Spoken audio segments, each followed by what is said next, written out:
एक गडरिया था, नाम था शंखपाल। नित्य अपनी भेड़ों को लेकर जंगल जाता, उन्हें चराता और सायंकाल को अपने घर लौटता। इसी प्रकार समय की एक दीर्घावधि व्यतीत हो गई। शीत ऋतु आ गई, जंगल में घास की कमी हो गई, तो शंखपाल अपनी भेड़ों को लेकर दूसरे जंगल में चला गया। वहां घास खूब थी, भेड़ें प्रसन्नता पूर्वक चरने लगी। शंखपाल इधर उधर जाकर जंगल को निहारने लगा। वह ऐसा स्थान ढूंढने लगा जहां पर वह आराम से बैठकर अपनी भेड़ों की निगरानी कर सके। थोड़ा ऊपर जाकर उसने देखा कि एक चौरस स्थान पर एक भव्य मंदिर बना है। मंदिर भव्य था, परंतु देख रेख के अभाव में चारों ओर घास उग आई थी। मंदिर के भीतर शिवलिंग के आसपास भी सूखे पत्ते, घास इत्यादि पड़े थे।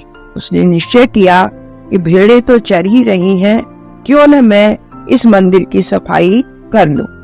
वह सफाई में जुट गया और कुछ ही समय में उसने मंदिर के भीतर की सफाई कर दी। मंदिर के बाहरी भाग की स्वच्छता का कार्य जब वह कर ही रहा था, तो उसे दीवार में एक शिलालेख मिला, जिस पर लिखा था, इस मंदिर में स्थापित शिवलिंग स्वयंभू है। यदि कोई इस शिवलिंग पर एक ही दिन में 151 घड़े जल नदी से लाकर चढ़ा दे, तो वह शिव की कृपा से राजा बन जाएगा। गडरिये ने मन में सोचा, खाली ही तो बैठे रहना है, क्यों न पानी ही चढ़ा दिया जाए।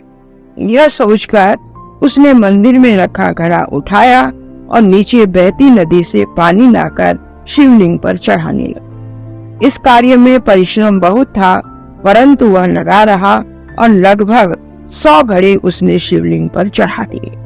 उसे अब थकान लगने लगी, परंतु परिणाम की खुशी उसे कार्य करने को प्रेरित कर रही थी। धीरे धीरे उसने 130 घड़े चढ़ा दिए। 21 घड़े शेष थे।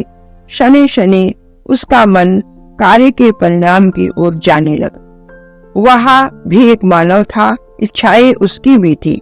वह सोचने लगा, अब तो मात्र 21 घड़े ही शेष रह गए हैं, लेकिन आसपास कुछ चहल पहल नहीं दिखाई दे रही।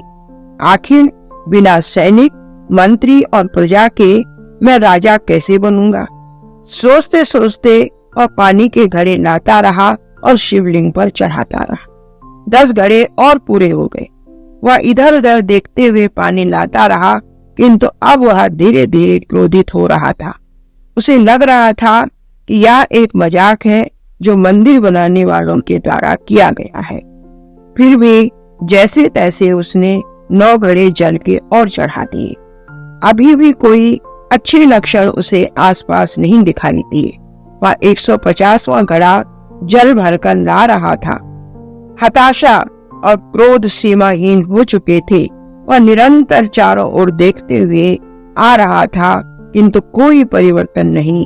जंगल जैसा पहले था वैसा ही साए साए कर रहा था। हवा पत्ते उड़ा रही थी, नदी बहते हुए शोर कर रही थी। मंदिर के द्वार पर पहुंचकर उसने पीछे देखा, परंतु एकांत और वीरानी के अलावा कुछ नहीं था। बस फिर क्या था, उसने क्रोध में आकर 150वां घड़ा शिवलिंग के ऊपर पटक दिया।